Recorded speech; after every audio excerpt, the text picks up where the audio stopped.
This is Dr. Charles Parker, and you're listening to Core Brain Journal.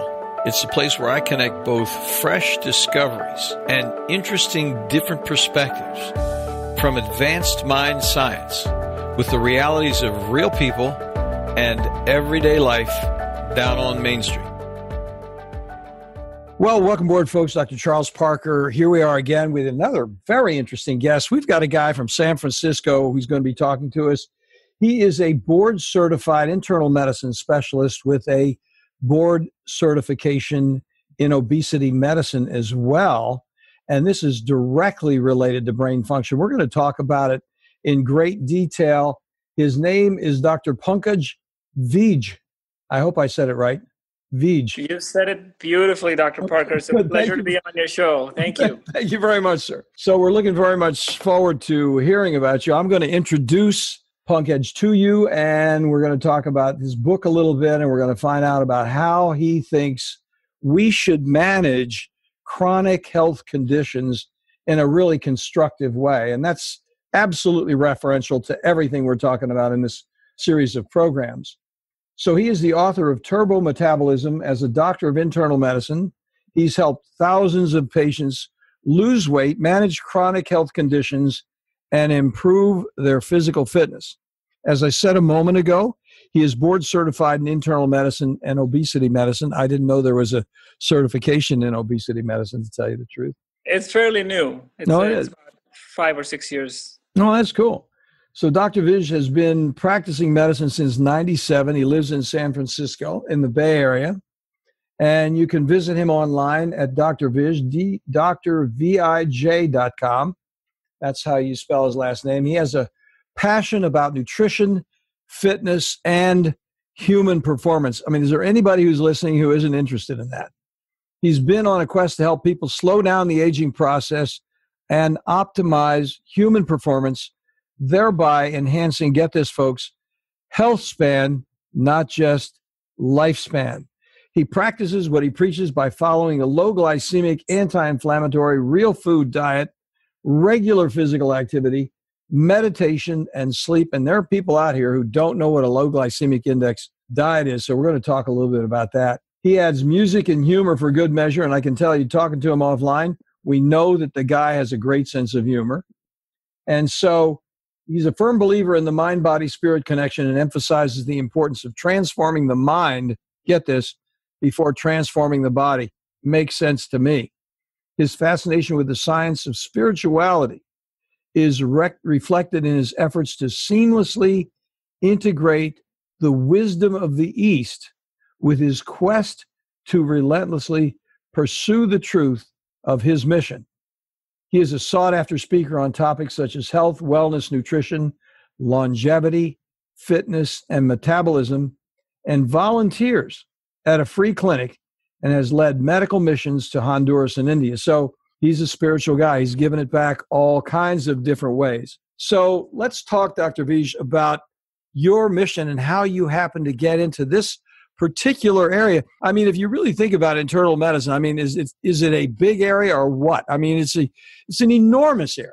So how did you then come down to this level of getting so tied up with mind, body, connecting the two in your practice? Dr. Parker, in my years of practice and in seeing a wide variety of conditions, of illnesses, seeing many, many people, you're right. It's a very diverse pathology, a very diverse group of diseases and illnesses that we attempt to help people with. And at least my effort has always been to try to kind of get to the root causes and find out if there's a common theme, a common thread that I can find that sort of brings the whole necklace together. Mm-hmm. And if you think about it as an internist and probably as a psychiatrist too, you might see diseases that have many, many different names, but the causes, when you really pare the layers of the onion, you get down to the causes aren't that many. And so as an internal medicine doctor, most commonly I will see people with type 2 diabetes, with high blood pressure, with some sort of heart disease, which high blood pressure is a type of heart disease, but they might have had a heart attack, or they might have some congestive heart failure, or they've had a stroke, which is essentially the same thing as a heart attack, but it happens in the brain, so you can call it a brain attack. And the common theme with all of those And what we're learning is with many, many other diseases too, is an impairment in energy delivery. And energy delivery is nothing but metabolism, right? Metabolism is the delivery of energy, the process of converting whatever fuel you're putting into the machine into energy that can either help us to propel forward and do the things that we want to do and have fun and have a great life, or plug up the engine, choke up the pipes, and we're spewing fumes and sputtering and polluting the air. And essentially the pipes are just getting clogged because the energy isn't getting to where it needs to go. And what we're learning now is that not only the diseases that I mentioned, but a lot of the diseases that you treat too, mood disorders and Parkinson's, and you think about things like Alzheimer's, dementia, and we're finding that even all these diseases are because the brain isn't getting energy the way it should be. And so it's malfunctioning and we behave in ways that aren't the most healthy for us. I want to thank you so much for that little piece. That is such an important piece. I mean, you said it rather casually, but the whole idea of metabolism being tied up with energy delivery. Now, that's commonplace for you. I mean, I'm sure that you think about that, but that's a new thing for me. And it takes it to a deeper level because I've been focusing on metabolism without actually thinking about that essential point, the relationship to underlying energy maladaptation in some way. That's such an interesting point. I really appreciate it. That's the core of the problem. I mean, I'll give you a more sort of stark example of it being very concrete. You could, sit in front of a fast food place, whatever your favorite is, McDonald's, Burger King, In-N-Out, whatever, and you have guys walking in and out, and you could take someone who looks like they're 50, 100 pounds overweight, and if you talk to them nicely enough, they might even let you check their blood sugar, and their blood sugar might be 200. Yeah, so they've got lots of energy stored in them. Even their bloodstream looks like there's fuel in the pipes. But yet this person thinks that they're hungry and they're tired, right? And they're foggy-headed and they're walking into, grab a cheeseburger or get some French fries or get some soda because they're feeling tired in the middle of the day. So there's something wrong with that energy delivery where it's not making it to their muscles or to their brain, even though they have lots of it. Such an excellent point. I mean, that is very, very interesting because and I'm going to use that. I can tell you that. I really appreciate you taking the time to tell me that because that is very, very useful. And I can see why you would have the book, Turbo Metabolism. Now I can see why you would be thinking about that because what you're saying is we have to clarify that, straighten it out, correct it. Because what's happening is the whole thing is there are layers of impediments in the way. Yeah, it's like you've got lots of money in the bank, right? But you got the wrong password or you lost your checkbook somewhere or your ID got stolen and now the bank won't let you get to your own money. So it's there, right? You got $10 million sitting there, but you're walking around, you can't even buy shoes because you don't have access to your own energy. Not only that, because your bank is so big, it's hanging over your belt and you can't tie your shoes. That's the bank. That's right. Ouch. Okay, so let's talk about how you deal with that. Let's talk about the science of that, what you do with individuals and what kind of processes you put them through to get that whole malformation corrected. I think that's where you and I have a lot in common because I believe that the hanging belly, the overweight, the obesity, the high blood pressure, the diabetes, whatever these downstream effects that we're seeing are the result of something upstream which happens in the mind. And I would venture to say that obesity is a symptom, right? That even that impaired metabolism is a symptom of something that is happening much more upstream at the mind, at the psychosocial level.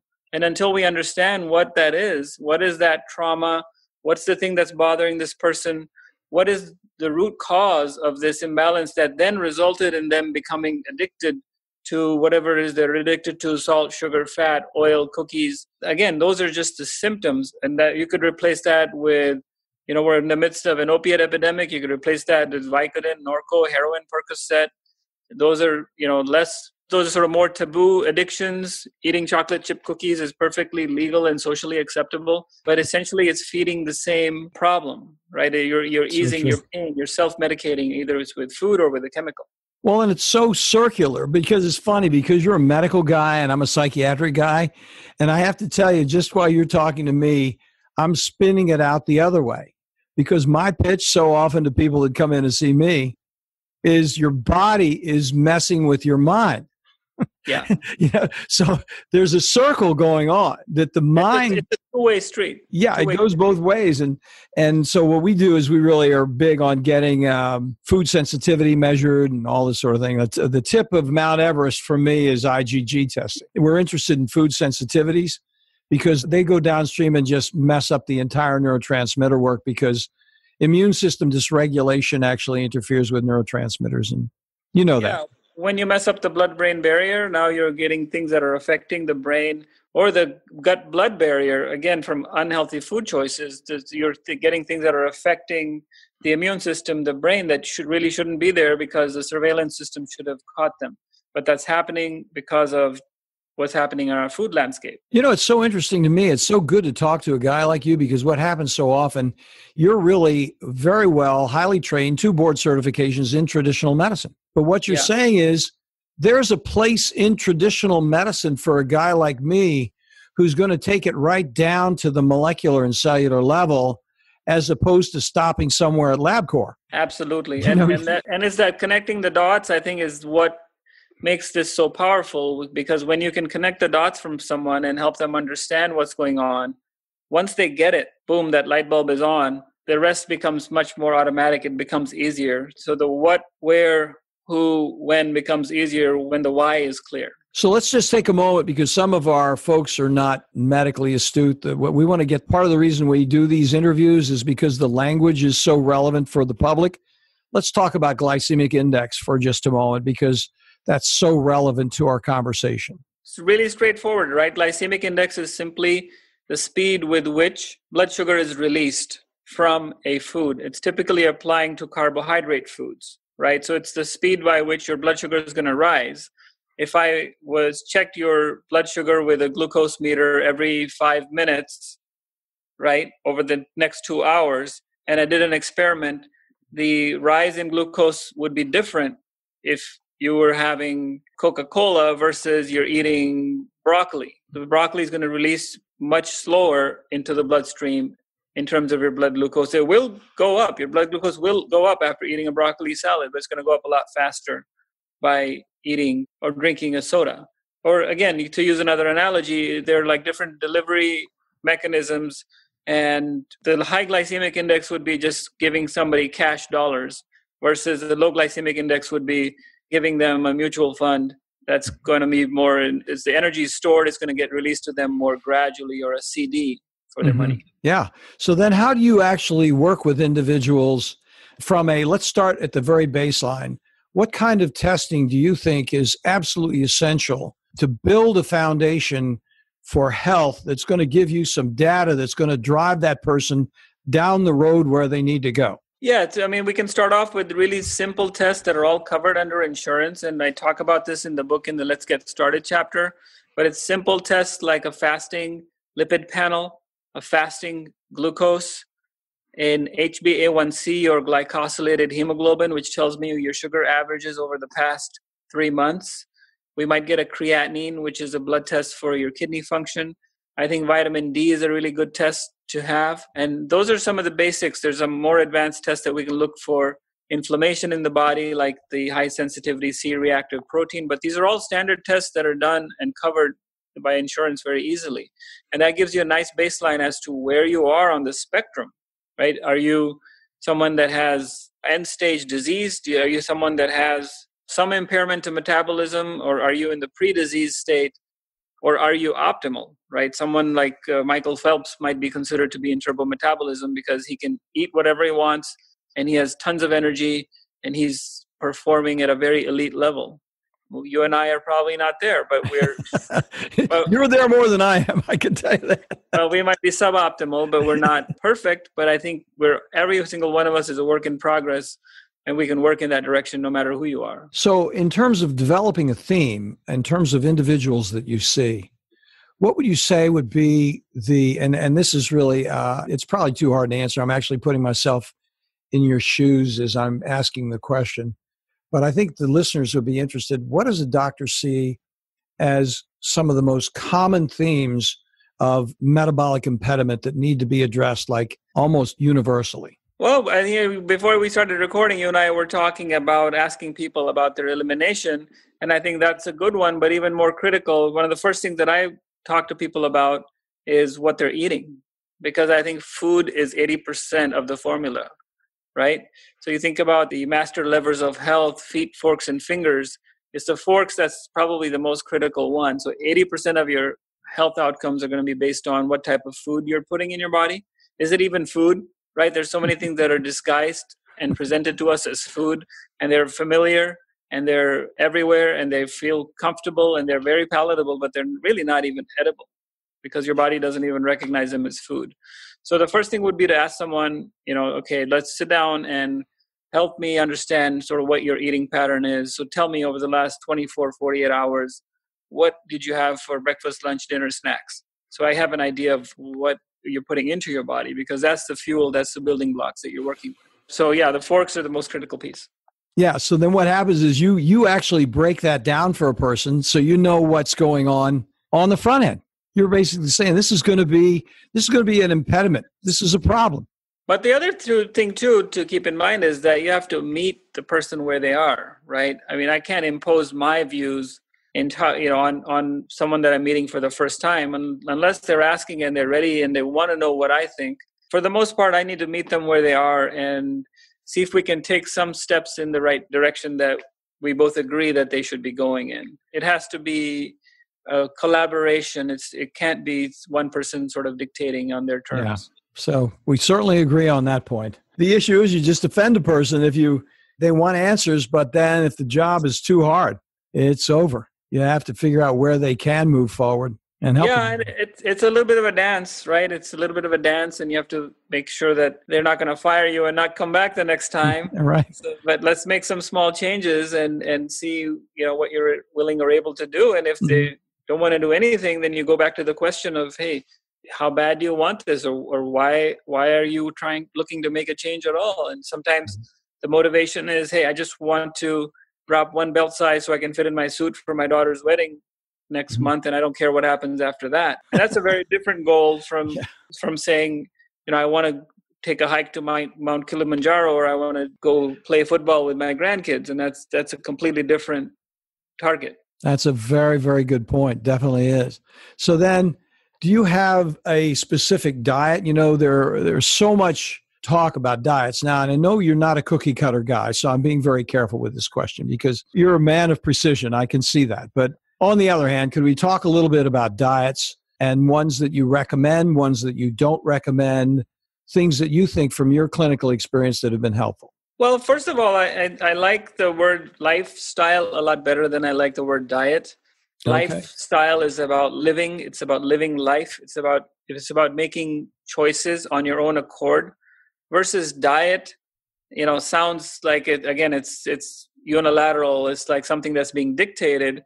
And the other thing that it communicates is that it's something that's short term, right? Diet has the word die right in it. It's, I'm on this diet. I'm doing this thing for 28 days or 32 days or 16 and a half days or whatever. And then what, right? Whereas thinking about lifestyle would be something that's ongoing. And this is a choice that I'm making to live my life in this way. And this is how I'm going to be as long as I breathe. Right. So that's one thing to keep in mind. And what that does, again, it frees the client or the patient to have that liberty to make their own choices. Like you said, it's not about cookie cutter recipes. It's more about, hey, let's be a chef, right? Let's not be a cook. Let's be a chef, and what we can design something that's customized that works for you. Having said that, if you look across the world and however far back you want to go in history, populations that have the longest lived people with the least morbidity, the least health problems, are the ones that eat a diet that is a nutrient-dense, plant-rich diet. Mm-hmm. So unprocessed foods, close to the ground, mostly plants, right? And then you can build on that and give it your own flavor. You want to have a little bit of meat, you want to have a little bit of animal protein, that's fine, but think about it as more of a condiment. You're doing it for taste, flavor, texture. You don't really need to be eating a whole bunch of meat for any reason, for any kind of nutrient that you won't get from plants. So a nutrient-dense plant-rich diet would be my sort of very general suggestion. And most experts agree on that. I mean, you look at Mediterranean, you look at the real Paleolithic diet, not the Atkins version of it, but the real sort of caveman diet. You look at Mediterranean, you look at the Seventh-day Adventists, you look at the people from Okinawa that live long, look at all the blue zones, and what they have in common is that they're eating a nutrient-dense plant-rich diet. So let me ask you about this now. You may be familiar with Dr. Stephen Gundry and the plant paradox since you're talking about plants. And I'd be interested in your opinion about that. I know a little bit about it, but I would be interested in you may not be familiar with it, but he's big on lectins, lectins and leaky gut downstream from lectins. And what do you think about that? Well, I think I know a lot about what he's talking about, and I think he's a really smart, respectable colleague, but I think he's done a huge disservice in this message for, the plant paradox. The whole message sort of goes against what all the wisdom is showing. I mean, he talks about things like, eating a kidney bean will kill you because you can't eat it raw with all the lectins. Yeah, but who eats kidney beans raw? You cook your beans, right? That would be the same as eating. What happens if you have a piece of chicken raw or you have steak that's not been cooked? It's going to be much, much worse for you. And what we should all be doing is collaborating and helping people simplify and understand what the truth is, rather than tooting our own horns for whatever reason we might have, whether it's to sell books or sell supplements or just get more publicity in TV shows, while just muddying the water. People are confused enough as it is, and then they don't want to listen. They say, screw this. You're saying this, and he's saying that, and everybody's fighting with each other, so I'm just going to do whatever I want. And that's not what we need. I agree with that point, because, I mean, this was disconcerting to actually think about the plants being paradoxically negative in some way. And but on the other hand, if you ask him what he eats, or you look at what he's eating, he is eating a plate that shows that he believes in plant power. He's not just eating sausages and bacon and steak all day. Yeah. Well, that's interesting. So, and all the cardiac guys are in that whole thing. I mean, that's everybody that's been talking about cardiac wellness for years has been on the plant-based side. Absolutely. You have work going all the way back to Dr. Dean Ornish, or even before him, Nathan Pritikin, who's not a physician. We've got Dr. Michael Greger. We've got Dr. Esselstyn and his whole group at the Cleveland Clinic. Yep. Bill Clinton got on this diet. The evidence speaks for itself. You look at, there's thousands and thousands of studies that show that a whole foods plant-based diet is the only diet that's been shown to reverse heart disease. Michael Greger does have the good videos, doesn't he? Yeah, I love that guy. I do too. I put him right on the front page of Core Brain Journal because I think the videos are so compelling, because he talks about it so convincingly and then just pops the article right up there for you to look at. I don't know how he does it from a technology point of view, but it's like you're reading the article with him. I mean, it's inarguable. And here are the references. And he's a great guy, and he sticks to the facts. He talks about the evidence. He doesn't want to get into anything that's not 100% evidence-based, and I love that about him. Yeah, me too. So then what do you think would be, in terms of you as a professional person, what would you say would be one of the largest impediments, one of the confounding factors that you have to deal with? It's like, how do I get this done? This is a nagging problem that I see on a regular basis, and I'm puzzled about it, and I'm working on it. What would you say would be an area that's true like that for you? You mean a challenge in our work? Yes, sir. Yes, sir. Yeah. Even a patient where you think, hey, this particular type of patient is going to be a challenge for me. In general, the challenge for most of us is time, right? If you had enough time, if you have 45 minutes or an hour to really explain to someone what's going on. And that was one of the reasons I wrote this book, was that, I felt like I was just scratching the surface and I wasn't being very effective in my short time that I would have with people. And I wanted to have sort of a one-stop shopping, all the information that I wanted to give them in one place. And so I would say time is the biggest challenge. People are not challenging. People are coming to us to get help. If they didn't want to be helped, then they wouldn't be in your office. They're here because they have some answers that they need. But there may be some that are, at a more teachable moment in their life than others. But I think as healers, as healthcare practitioners, as providers, it's our job to understand the truth and be purveyors of that truth and make it available. And try to come to some sort of consensus so we're not contributing to the confusion. There's already too much confusion. That is so true. So well said. I mean, that was profound.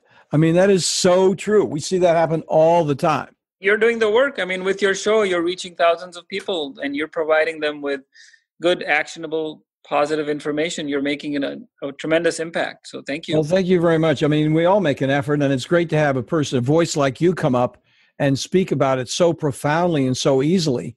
I mean, you sound like you must teach at medical school. I did a little stint. I did some teaching at the University of California at San Francisco for some time, taking a bit of a break from that to write this book. But I certainly missed the teaching. It's really fun to, and it really helps your own understanding of things too when you actually have to explain it to someone. I think that's true, and organize your ideas in a way that takes it to a transcendent level of really full appreciation. You did that so articulately and well. I was assuming that you've done some serious teaching. You did a very good job. I think time is one of my favorite topics in terms of over on mind science. Mind science people don't pay attention to time. They have no idea of time and metabolism. All the medications, most of the medications, are thrown at labels that have no time sequence associated with it. And so it's like, you just take this, I'll talk to you later. And they have no idea of what the duration of effectiveness is, the therapeutic window is, what you're really trying to accomplish, what the side effects are, and the whole complexity of what's actually going on. And time is the essence of the whole thing. We see it happen all the time. Absolutely. Quite agree with you. You would enjoy a favorite book of mine by Alfred Korsybski on science and sanity, which has to do with the Heisenberg uncertainty principle as it applies to language. And of course, what happens when it applies to language, time becomes a part of that conversation because people think of linguistically in terms of finite terms. Using the word only or always is a very clear example of not putting the time concept into language. So when somebody says, you're always that way, well, they're speaking in a reptilian language that doesn't have an awareness of the complexity of the situation. Science and Sanity by Alfred Korsybski the subtitle is something like the non-Aristotelian field theory of general semantics and its meaning with science or something like that. I can't remember what the subtitle is, but you'd get a kick out of it. I'll have to look it up for sure. It's right there on the front. It's on the front page of Core Brain Journal and down in the footer. So what should we do collectively, and what would be something that we could do as professionals? You've written the book. How are you working with your book to get it out there? Is there anything I could do to help you? Well, it's stuff like this. It's having these conversations and really beating the drums of the truth, right? Because the other side has really big drums. When you look at the food lobby and the pharma lobby and what's happening in our government these days, and how it seems like everybody's working and there's a nexus going on, and so we need to combine forces and make our voice as loud as we can, and make sure that what we're speaking is the truth, that is precise, with the intention of helping as many people as we can. So I think shows like yours, Michael Greger's work, books that tell the truth need to be put up there on the front and center of the stage, so that we can do what we can to deafen the noise from all the untruth and the fake news that's going around.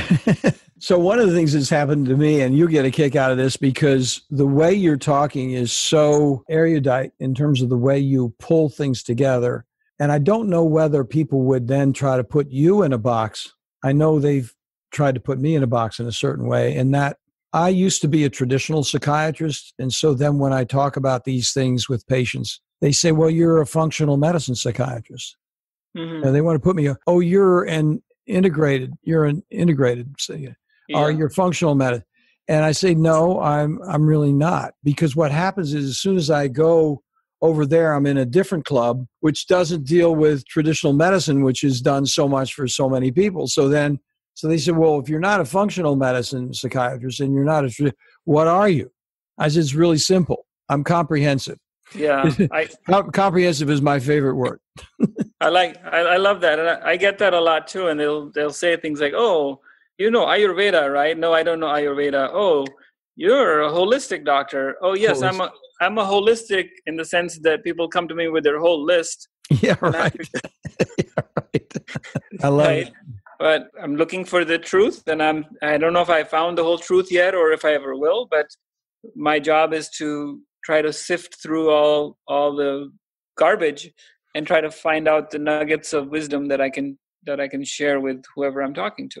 So do you then do, this is so intriguing what you're talking about. It would seem like a lot of people would be interested in it. Do you do a programmatic approach at all, or is it strictly individual work that you do with individual patients who are seeing you? I do some group appointments too. So there's this new model that we're exploring now where we can actually do shared medical appointments.